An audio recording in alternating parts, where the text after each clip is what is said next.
نحمده ونصلي على رسوله الكريم أما بعد فأعوذ بالله من الشيطان الرجيم بسم الله الرحمن الرحيم رب اشرح لي صدري ويسر لي أمري واحلل عقدة من لساني يفقهوا قولي۔ وجہ کیا ہوتی ہے؟ لوگ کیوں زیادہ بولتے ہیں؟ جان لو کہ سرسرہ کے بہت سے اسباب ہیں، جن میں سے بعض یہ ہیں۔ نمبر 1، تکبر، غرور اور خود پسندی۔ یہ تو سب سے بڑا سبب ہے۔ جس انسان کو اپنی بڑائی جتانے کا شوق ہو، میں بڑا ہوں، کنٹرول کرنے کا شوق ہو، وہ پھر سب سے پہلے باتوں سے کنٹرول کرتا ہے، اور کوئی نہ سنے تو پہلے سے بھی ڈوز بڑھا دیتا ہے۔ نمبر 2، دل کی بیماری جو کہ کمزور ایمان کا نتیجہ ہے۔ دل کی بیماری، منافقت۔ نمبر 3، ریاکاری اور دوسروں کو اپنی طرف متوجہ کرنے کی کوشش، اٹینشن سیکر ہونا۔ نمبر 4، سطحی معلومات رکھتے ہوئے سمجھنا کہ پورے علوم کو جانتا ہے، حالانکہ وہ صرف چھلکے کو جانتا ہے، اس کے اندر چھپے گودے کو نہیں دیکھتا۔ نمبر 5، دوسروں کی تحقیر کرنا اور ان کو ذلیل سمجھنا، اور یہ نہ دیکھنا کہ وہ کس حال میں ہے۔ نمبر 6، باتوں کی شہوت، جس میں بہت سے لوگ مبتلا ہو گئے ہیں۔ یہ ہے اسباب باتونی پن کے۔ اب ہم اپنا موازنہ یہاں کریں، دوسروں کو نہ دیکھیں، اس میں اپنے آپ کو دیکھیں کہ ہمیں کون سا جذبہ زیادہ بلواتا ہے۔ اپنا علم جھاڑنے کا روک کہ ہم قرآن پڑھ گئے ہیں، ہم بہت دین جاننے والے ہیں، اس لیے لوگ اب ہماری باتیں سنا کریں، یا پھر دوسروں کی توجہ حاصل کرنے کی خواہش، ہر ایک کی بات کاٹ دینا، کسی کو سننے نہ دینا۔ باتونی پن کے کئی اسباب ہیں، جن میں سے بعض یہ ہیں: کبر اور غرور اور اپنے نفس کو دیکھنا، یعنی خود پسندی، دل کی بیماری جو نتیجہ ہے ایمان کی کمزوری کا۔ ایمان کمزور جس کی وجہ سے منافقت دل میں ہے، تو ایمان بڑھانے کی ضرورت ہے۔ نمبر 3، ریاکاری، دکھاوا تو اور کوشش دوسروں کی نظروں کو کھینچنے کی، دوسروں کو اپنی طرف کھینچنے کی کوشش۔ نمبر 4، سطحی معلومات، وہ سمجھتا ہے کہ اس نے بہت سے علوم کا احاطہ کر رکھا ہے، یعنی خوب جانتا ہے، باوجود اس کے کہ نہیں جانتا مگر چھلکے، صرف چھلکے کو جانتا ہے، اندر چھپے ہوئے گودے کو نہیں۔ نمبر 5، حقیر جاننا دوسروں کو اور ان کو ذلیل سمجھنا اور نہ دیکھنا جس پر وہ ہیں، یعنی ان کے حالات کو جاننے کی کوشش نہ کرنا، صرف ان کی ظاہری حال حلیے کو دیکھ کر ان کے بارے میں بری رائے قائم کر لینا اور انہیں باتیں سنانا۔ عام طور پہ کیا ہوتا ہے، جب کوئی اچھے لباس میں ہوتا ہے، اچھے حال میں ہوتا ہے، تو ہم بڑھ بڑھ کے اس سے بات کر رہے ہوتے ہیں، اس کے گلے لگ رہے ہوتے ہیں، اس کی طرف متوجہ ہو رہے ہوتے ہیں۔ اس کے مقابلے میں اگر کوئی شخص ہے جس کے پاس اچھا لباس نہیں یا کم علم ہے، تو اس کی طرف توجہ بھی نہیں کرتے۔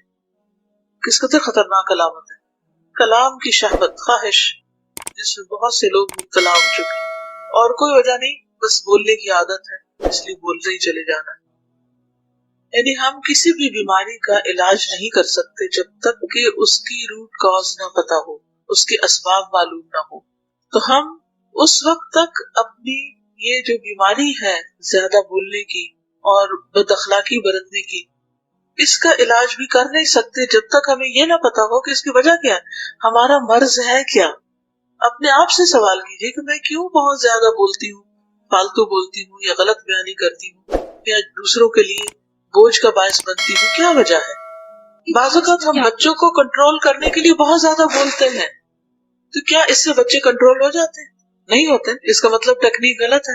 ان کو اکیلے لے جائیں الگ، اور ان کو ٹائم دیں اور ان سے پوچھیں کہ وہ کوئی مخصوص چیز جو ہے وہ کیوں کر رہے ہیں، اپنا کام کیوں نہیں کر رہے۔ یا کچھ ہوتا ہی ہے کہ ہم اکٹھے بیٹھے بچوں کو، ایک کی غلطی ہوتی سب کو ڈانٹنا شروع کر دیتے۔ کس قدر غلط بات ہے۔ شرارت ایک نے کی، ڈانٹ سب کو پڑ گئی، تھوڑی دیر میں ایک اور نے شرارت کی، پھر سب کو ڈانٹ پڑ گئی، پھر سب کو، تو سارے یہ ابیوز ہوتے رہتے ہیں۔ تو ہمیں پھر وہاں یہ دیکھنا چاہیے کہ مسئلہ ہے کیا یہ بھوکے ہیں جو تنگ کر رہے ہیں، پیاس لگی ہے ان کو، نیند نہیں ان کی پوری ہوئی، بیمار ہیں، کس وجہ سے یہ چھیڑ چھاڑ کر رہے ہیں، یہ کام نہیں کر رہے، یا تنگ کر رہے ہیں، یا چیزیں گرا رہے ہیں۔ بعضوں کو تو انہیں صرف ماں کی توجہ چاہیے ہوتی ہے۔ تو 1 by 1 ہر بچے کو کوالٹی ٹائم دیا کریں اور اس کو سمجھنے کی کوشش کریں۔ فالو یور چائلڈ، کہ اس کی نفسیات ہے کیا اور کس طرح اس کے ساتھ مجھے ڈیل کرنا ہے۔ پھر الگ بیٹھ کے باتیں کریں، ہر ایک کا الگ وقت نکالیں کیونکہ اس کو ماں کی توجہ چاہیے. ہم اپنی فرسٹریشن نکالنے کے لیے ان کو ڈانٹ ڈپٹ کے سمجھتے کہ ہم نے اپنا کام کر لیا، جس سے ان کی ساری زندگی کے لیے عادت نہ سننے کی ہوتی ہے اور نہ سنورنے کی. یعنی جب تک تو بچے چھوٹے ہوتے ہیں وہ اپنی ناسمجھی میں ہم سے ہر بات کر لیتے ہیں، لیکن جو ہی سمجھدار ہوتے ہیں، ٹین ایج میں جاتے ہیں، پھر وہ اپنے خول میں چلے جاتے ہیں.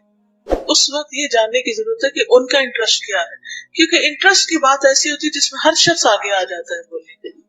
ہمارے پاس وقت نہیں ہوتا کہ ہم ان ٹاپکس پر مزید جانیں، کیونکہ ہر بچے کا اپنا ایک انٹرسٹ ہوتا ہے. مثلا ایک بچے کا ہاکی میں انٹرسٹ ہے، اب اگر آپ اس کو ہاکی کے بارے میں وہ بتائیں گے جو اس کو نہیں پتا تو انٹرسٹ لے گا یا نہیں لے گا. لیکن ہمیں جاننے کے لیے کیا چاہیے؟ وقت چاہیے، محنت کرنی پڑتی، ہر چیز کے لیے پین لینی پڑتی. جیسے گیجٹس ہیں، ہر بچہ انٹرسٹڈ ہوتا ہے اس میں. اگر آپ ان سے زیادہ جانتے ہیں کسی چیز کو اور آپ شیئر کریں، پھر دیکھیں وہ آپ سے کیسی باتیں کرتے ہیں. کیونکہ ایک بڑی اچھی بات یہ ہے کہ جب ہم کوئی گڑبڑ کرتے ہیں تو ہمارا ضمیر کچوکی لگاتا ہے، ضرور بتاتا ہے. اچھا ہم اس کو صلاح دیں، چپ کرو چپ کرو، ہم نے جو کہا وہ صحیح کہا، وہ تعویل کر لیتے ہیں. اگر یہ نہ کریں تو اگلی دفعہ ضرور ہم سوچیں کہ ہم نے وہ بات ٹھیک نہیں کی تھی، اب میں نے دوبارہ ایسی بات نہیں کریں. اللہ تعالیٰ خود سے خود ہمیں سکھاتا ہے. کثرت کلام کے نقصانات. سرسرہ کے بہت سے نقصانات ہیں، جن میں سے بعض یہ ہیں: یہ انسان کو جھوٹ تک لے جاتا ہے، اور سب سے بڑا جھوٹ اللہ اور اس کے رسول پر ہے، اس طرح سے کہ اللہ کے حرام کردہ کو حلال کرنا اور حلال کو حرام قرار دینا. حلال کرنا جو اللہ نے حرام کیا اور حرام کرنا اس کو جو اللہ نے حلال کیا. یہ کیسے ہوتا ہے؟ یہ اس طرح ہوتا ہے کہ لوگ باتیں کرتے کرتے قرآن و حدیث کوٹ کرنے لگتے ہیں. قرآن میں یہ آیا ہے، حالانکہ قرآن میں کوئی نہیں آیا ہوتا. یہ کہتے ہیں یہ حدیث میں، حالانکہ حدیث نہیں ہوتی. تو یہ آپ اپنی بات کو قرآن کہہ رہے ہیں اور اپنی بات کو حدیث فرما رہے ہیں. تو یہ انتہائی خطرناک چیز ہے، اس سے بچنے کی ضرورت ہے. اسی طرح کچھ چیزوں کے بارے میں کہنا کہ یہ تو حرام نہیں ہے، کسی کے بارے میں کہنا یہ تو کر سکتے ہیں، یا کوئی چیز دین میں حرام نہیں اس کو اپنے پاس سے حرام کر دینا، خود سے باتیں کرنا، خود سے فتوے دینا اور مفتی بن بیٹھنا. تو یہ جو خود ساختہ مفتی بننا ہے، اپنے پاس سے دین کی باتیں بتانے لگ جانا جبکہ وہ نہ قرآن میں ہے کہیں نہ حدیث میں ہے، بہت بڑا ظلم، بہت بڑا جرم ہے. اس سے پرہیز کرنا چاہیے. قرآن مجید میں آتا ہے فَمَنْ أَظْلَمُ مِمَّنِ افْتَرَى عَلَى اللَّهِ كَذِبًا لِيُضِلَّ النَّاسَ بِغَيْرِ عِلْمٍ إِنَّ اللَّهَ لَا يَهْدِي الْقَوْمَ الظَّالِمِينَ. پھر اس سے زیادہ بڑا ظالم اور کون ہے جو اللہ پر جھوٹ باندھے. یعنی سب سے بڑا ظلم یہ ہے، اور یہ بھی انسان اپنی زبان سے کرتا ہے تاکہ لوگوں کو کسی علم کے بغیر گمراہ کر دے. بے شک اللہ ظالم لوگوں کو ہدایت نہیں دیتا.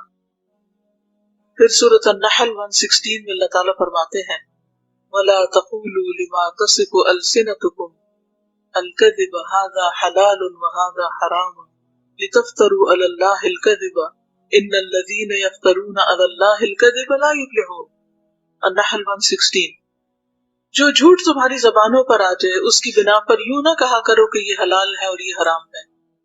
یعنی جس چیز کے بارے میں یقین نہ ہو کہ حرام ہے یا حلال ہے تو خود سے مت اسے حلال حرام کرو تاکہ اللہ پہ جھوٹ باندھو. بے شک جو لوگ اللہ پر جھوٹ باندھتے ہیں وہ فلاح نہیں پاتے، کبھی بھی کامیاب نہیں ہو سکتے. تو کس چیز سے بچنا ہے؟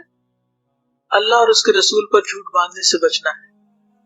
رسول اللہ صلی اللہ علیہ وسلم نے فرمایا سب سے بڑا بہتان اور سخت جھوٹ یہ ہے کہ آدمی اپنے باپ کے سوا کسی اور کو اپنا باپ کہے. کیا سب سے بڑا جھوٹ ہے؟ آدمی اپنے باپ کے سوا کسی اور کو باپ کہے. نسب بدل دینا، جس سے لوگ بچہ اڈاپٹ کرتے ہیں نا تو اس کے باپ کا نام ہی بدل دیتے ہیں.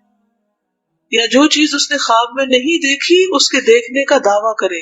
اچھا لوگوں کو خواب سنانے کا بھی بڑا شوق ہوتا ہے اور اس میں بعض اوقات جھوٹ بھی ملا دیتے کیونکہ ہر بات پکی طرح یاد نہیں ہوتی یا اس کا کانٹیکسٹ بدل دیتے. یہ بھی ایک جرم ہے. یا رسول اللہ صلی اللہ علیہ وسلم کی طرف ایسی حدیث منسوب کرنا جو آپ نے نہ فرمائی ہو، بہت بڑے جرم ہے. تو بہت باتونی لوگ اپنے پاس سے خواب گھڑتے رہتے ہیں، قصے گھڑتے رہتے ہیں، جھوٹ موٹ سے لوگوں کو ہنساتے ہیں یا دین میں بھی پھر تباہ آزمائی شروع کر دیتے ہیں. ان چیزوں سے بچنے کی ضرورت ہے.